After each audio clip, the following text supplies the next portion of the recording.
بسم الله الرحمن الرحیم. السلام علیکم قدرمندو کتونکو، مظفر شاه یم د سټوډیو پروګرام سره ستاسو په خدمت کې حاضر یم. صحافي چې کومي هغه په معاشره کې یو ډېر اهم رول ادا کوي او کله چې موږ ته خبر را رسي نو د دغه صحافیانو وجې د دوی په ذریعه باندې موږ خبرېږو چې په ملک کې په سیمه کې څه روان دي. نن زموږ سره یو ډېر اهم شخصیت د بریکوټ پریس کلب صدر سهیل باچا موجود دی چې هغوی د دې خپلې علاقې او د ملک کوم صورتحال روان دی، معاشي صورتحال، خراب معاشي صورتحال او سیاسي صورتحال، په هغې باندې دوی یو لوی نظر ساتي. نن موږ خپل سټوډیو ته رابللي دي او د دوی سره به په دغې حواله باندې خبرې اترې کوو. صدر صاحب په پروګرام کې درته هرکلی او په خیر راغلی وایو. مننه مظفر شاه، ستاسو ډېره مننه، شکریه، مهرباني. صدر صاحب چونکې ستاسو او زموږ تعلق چې دی نو هغه د بریکوټ تحصیل بریکوټ سره دی. بریکوټ کې ډېرې هلې ځلې روانې دي، خو په سوات کې نن سبا ډېر اهم خبرونه دي او ستاسو چونکې کار دغه دی، تاسو صحافت دی، په هغې باندې تاسو نظر ساتئ. نن سبا یو په پوره ملک کې دغه یو ایشو ده چې ډېره غټه مهنګایي ده او حالات خراب دي، خو د سوات خلک د یو نوي دغه سره کشمکش سره مخ دی چې د ګاډي رجسټریشن وکړي او که ونه کړي.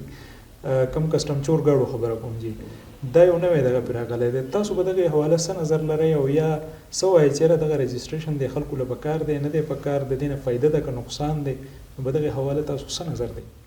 مظفر شاه، یو خو چونکې د سوات او د ملکنډ ډویژن یو خصوصي حیثیت دی او دا حیثیت په دې وجه دی چې دا کله د پاکستان سره معاهده کېده نو دا ټولې خبرې په ریټن کې راغلي وي. سوات چې دی هغه الله تعالی د بېشماره وسایل نه چې دی مالامال دی، خو د بدقسمتۍ نه چې دی زموږ په وطن کې اوس هم که سهولیات دي نو هغه د پنجاب د صوبې پورې محدود دي. زموږ د ملکنډ ډویژن د نان کسټم پیډ ګاړو ایشو چې دا هغه دا وختي د 4,80,000 قریب ته رسېدلي ده. د دې سره مختلف خاندانونه چې دي هغوی د روزګار مواقع هغوی ته میلاو دي.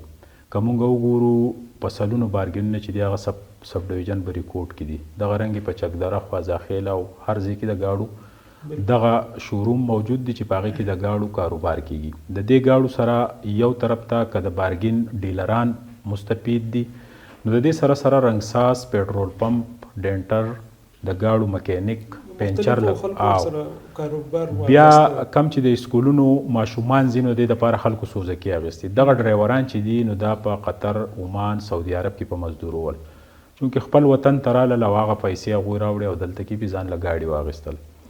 اوس په دې ټایم کې چې کم صورتحال دی نو که څوک نان کسټم پیډ ګاډی خرڅوي نو د هیرې نه بل مخکې نه علي.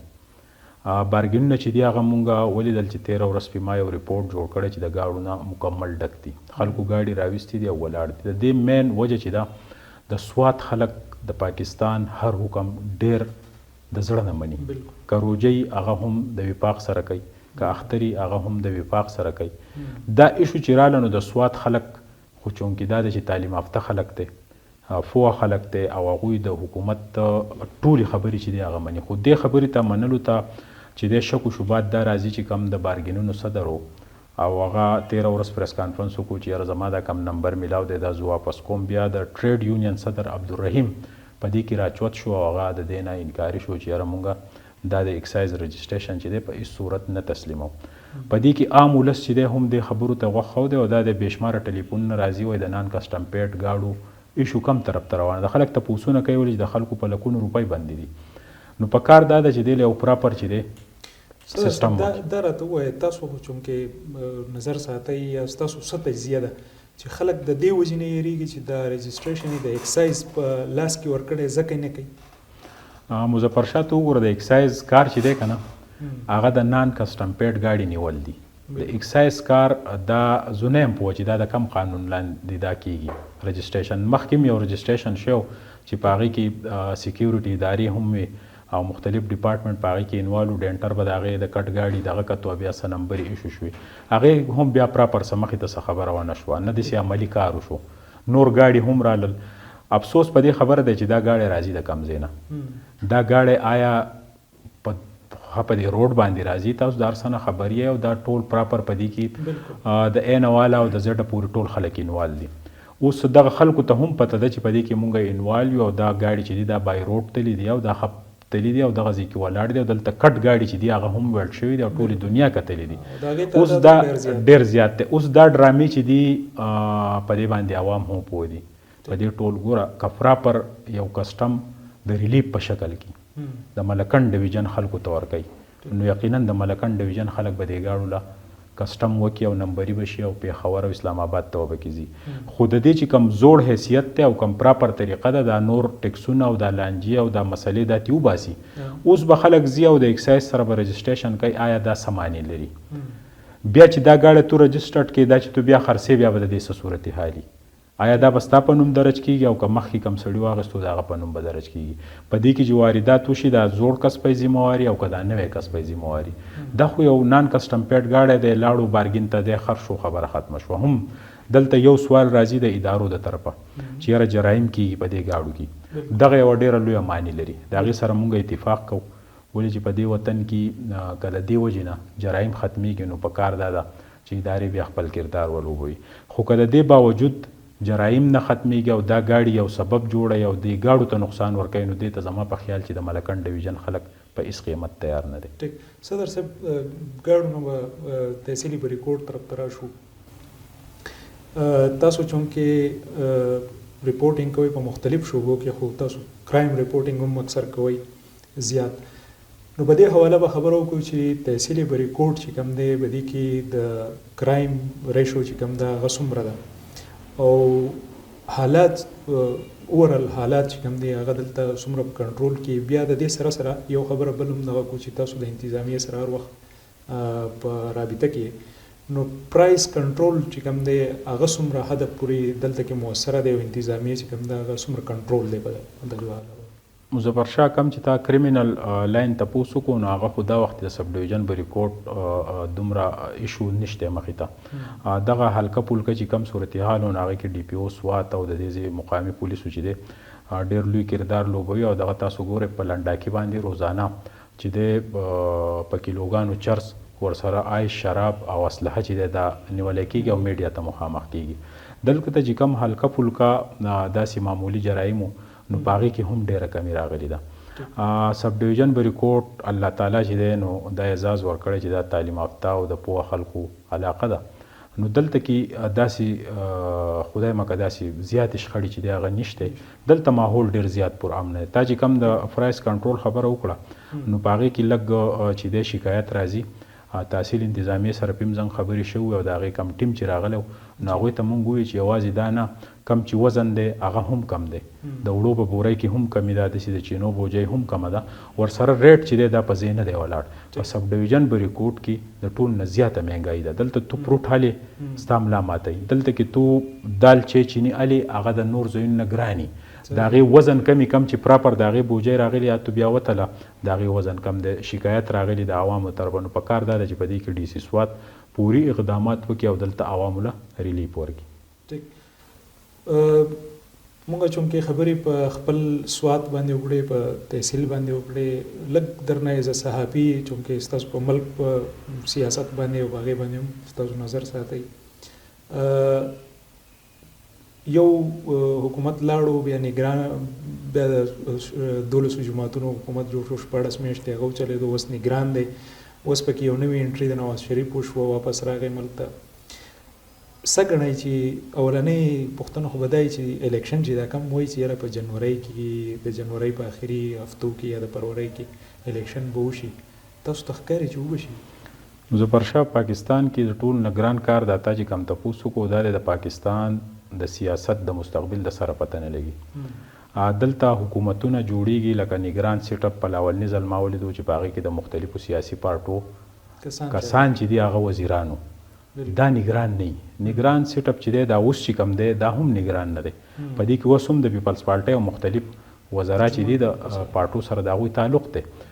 دلته بدقسمتي دا ده زه به درته د خیبر پښتونخوا خبره وکړم. د خیبر پښتونخوا په هره میاشت کې د اوروی تنخواګانې نشته. د سرکاري ګاړو استعمال بې دریغه دی. دلته کې چې دی زمونږ په سب ډویژن بریکوټ کې د بیوټیفیکیشن یا نور چې کوم لارې کوڅې جوړې شوي دي په هغې کې په کروړاو ارباو روپۍ د حکومت غرقې شوې. زمونږ د دریای سوات سیند دی چې د هغې نه یو لوی انکم راتلی شي د دې علاقې چې کوم ټي ایم ای د میونسپل کمیټې ده، خو د بدقسمتۍ نه دلته څه پراپر نظام نشته. هغه سیند چې دی هغه د شپې په هغې کې ښه باقاعده کار کیږي، د ورځې والا پالیسي جوړیږي. نو دلته یو سیستم ټیک نه دی، حکومت نشته. زه د پرون پېښور ته تللی وم او تاسو یقین وکئ ما چې په کومو محکمو کې سرکاري ګاډي سټارټ ولیدل، یو ډرایور پکې ناست و، ټول ګاډي سټارټ ولاړو. په هره کمره کې چې دی که چا اے سی لګولی ضرورت او که چا هیټر لګولی دا بندیږي نه. داسې دفتر مې پکې ولیدی چې 24 غنټې د هغې اے سی او هیټر چې دی د هغې سټارټ وي. نو دا به د کم طرفه ټیک کېږي چې دومره دا صوبه چې دی په بېدردۍ باندې لوټلی کېږي. 13 ورځ دلته کې د دې سوات شنګلې سره تعلق دی چې هغه د خپلو پراجیکټونو دپاره چې دی 40 اربه روپۍ چې دی هغه بیلونه پاس کړل او هغه خپل یو وزیر چې دی هغه په یو د نگران سیټ اپ کې ورکړی و. نو دا ټولې چې دي ګوره عوامو له پکار دي، په دې کې کردار د عوامو جوړیږي. عوام چې دي دا وخت بیخي هغوی پسې د ټلیفون د بجلۍ د مهنګایۍ د وجې نه هغوی ذهني مریضان دي. دا بدلون به راولي عوام، د دې دپاره به چینج دپاره به کار کوي عوام. دغه خلک چې دي د هغوی خو کار روان دی. هغوی که تو په دې ټي وي په جنګینې یا د یو بل پسې خبرې کوي، بیا چې کله دوی سایډ ته شي نو دوی په ټول پلانینګ کې یوي. صدر صاحب عوام به کله راوځي بجلي چې کوم دی هغه د حده ووته. بیګا مې کتل چې ګیس چې کوم دی هغه 193% ګران شو. اوس که تو ګیس یوز کیم نه خو په تا پسې به چې کوم دی 2000 روپۍ بیل راځي. داسې هر شی چې مونږ وګورو نو دا عوام به کله راپاسي. مظفر شاه خان اوس خو ما ته نه ښکاري چې صورتحال به نور هم د دې نه خرابېږي. دا تو چې کومه مهنګایي نه د دې دا مهنګایي نه ده. مهنګایي به اوس شروع کېږي چې هغه به د غریب او د امیر د دواړو ملا ماتوي. زه نن د واپډا په دفتر کې وم، یو لیبر چې دی د 200 روپو 800 د اډیمار پسې 42000 روپۍ بیل راغلی و. ایس ډي او ته ویې دا ماله کم کا، هغه والا هغه بیل چې دی 20000 کو. نو هغه ورته وایي چې دا 20 دې راته ماف کړې، وایي چې نه دا به درپسې بیا راځي. نو هغه وایي دا 20 به زه د کم ځای نه ورکوم. نو داسې مختلف خلک ولاړو او په هغوی پسې په زرګاو روپۍ. ګوره دا یو ډېر لوی سیستم دی چې دغه حکمرانان دغه خلک هغه وګوره کم ځای ته ورسېدل. د هغوی په بهر ملکونو کې کاروبارونه دي، د هغوی بچي په آرام دي، د هغوی سره ګاډي دي، د هغوی په عیش آرام دي. د دې ټول سیستم ذموار چې دی دا موجوده عوام دی. که عوامو ځانو پیژندو نو لږ ډېر بچت پوه شي. که نه زو چې صحیح نه په صوبه کې په ملک کې هیڅ پاتې نه دي. په پنجاب کې خو مختلف منډایي دي، هلته کې فیکټرانې دي، هلته یو روزګار دی، خلک د خپل کار سره کار ساتي. دلته خلک د بل د کار سره کار ساتي. نو لوی بدقسمتۍ را روانې دي، لویه مهنګایي را روانه ده. دا چې تو صحیح نه دا ډېر معمولي دي، ډېر زیات به راځي او هغه به ډېر خطرناک. په شارټ لفظونو کې درنه دا پوښتنه ځان پوه کوم چې د خراب معاشي صورتحال چې کوم نن سبا مونږ فیس کوو روان یو، د دې ذموار څوک دی او د پاکستان را روان مستقبل چې کوم دی هغه تاسو څه وینئ؟ دا ډېر مشکل سوال دی. د دې ذموار چې دي د دې ملک ادارې هم دي، د دې ذموار چې دي سیاسي خلک هم دي، د دې ذموار چې دي میډیا هم ده، د دې ذموار چې دي عوام هم دي. دا ملک مونږه مشترکه لوټلی دی ډېر په بېدردۍ باندې، او د دې سره مونږ انصاف نه دی کړی. مونږ د خپل ګوره ته وګوره څونه سیاسي خلک چې دي دا کم چې منتخب کېږي دا ټیکهداران دي. ما ته پکې یو داسې سیاسي سړی وښیه چې هغه ټیکهدار نه دی، دا کم چې موجوده سیټ اپ دی. زمونږ نگران منسټر صاحب ډېر محترم کاکړ صاحب دا رالو، دا د چا په ذهن کې هم نه وه چې دی به راځي. اوس هغه رالو، هغه څه بدلون راوستو، هېڅ بدلون نه دی راغلی. دا پیټرول چې دی دا یا 8 روپۍ کم شو یا دغه دا 300 روپۍ ختلي دي. د دې دا په 8 او په 10 په 15 باندې نه کېږي. دا چې دی د دې چې کم اصل قیمت دی 60 روپۍ یا د دې چې کم 80 روپۍ قیمت دی. نن د سرو قیمت ته وګوره، د سفید پوش او غریب دواړو دپاره واده کویدن چې دی ډېره زیاته ګرانه شوې ده. سره اخیستل په مارکیټ کې په 2 لک او په 2.5 لک روپۍ توله به تو څنګه لي. د دې سرو قیمت چې دی اوریجنل به 80,000 روپۍ دی، کم چې د ډالر اوریجنل قیمت دی هغه څه دی. آیا دا خلک په دې نیت راغلي چې زه د ډالر ریټ سیوا کم؟ زه دا پیټرول څوک چې دی د پیټرولو ډیلران دي په دې موجوده سیټ اپ کې، هم څوک د CNW د ټیکو ډیلران دي، څوک د اوړو ټیکهداران دي، څوک د ګاړو کم د نان کسټم پیډ به ذکر وکم. په دې ټولو کې سیاسي دا کم چې تو په اسمبلی کې نه دا ټول په دې کاروبار کې انوال دي. په دې کې د سړی نشته چې هغه کاروبار نه کوي.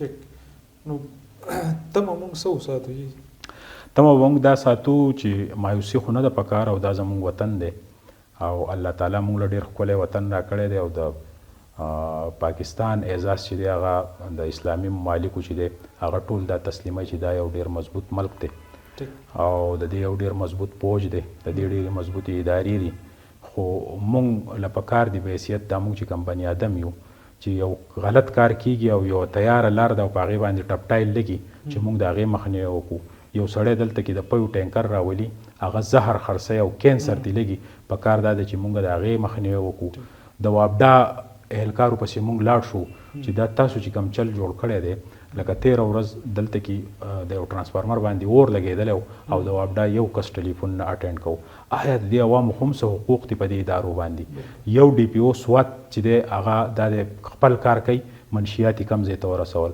دغه ډي سي خپل کار کوي منشیات او نور مسلې او د ټوریزم بحاله کې هغه یو لوی کردار ادا کو دلته پکار دي چې دلته بېشماره ادارې دي دلته میونسپل کمیټې ده دلته کې تحصیل انتظامیه ده دوی دې هم خپل کار وپېژني او عوامو له دا پکار دي چې د خپل وطن حفاظت وکړي او خپل ځان له هم قلارې ورولي لکه اوس بجلي ګرانه ده پکار دا ده چې زه په زول لایټونه ونه لګوم د شپې لایټ ولګېدو سهار د مانځه سره د بندېده پکاري د 9 او 10 بجو پورې په بریکوټ کې لایټونه لګېدلي نو د دې کې عوامو له دا پکار دي چې اوس لږ د حکمت نه کار والي د خپل وطن چې دا ګولي ګلزار دی ګوره په بل وطن کې څوک نه پرېږدي خبرو ته دلته مونږ کینو جرګې وکړو مرکې وکړو نو دا وطن چې دی دا زموږ دپاره یو ډېر لوی اعزاز دی او پکار دا دی چې عوام په خپله اصلاح وکړي او نور چې دی د دې په ذولیاتو نه قلار شي چې دغه پلانکی لیډر دی د دپاره زه ځان وجنمه زه په خپل بچي وجنم د دې خبرو نه دله قلارېدل پکار دي په دې پورې پوره دنیا خاندي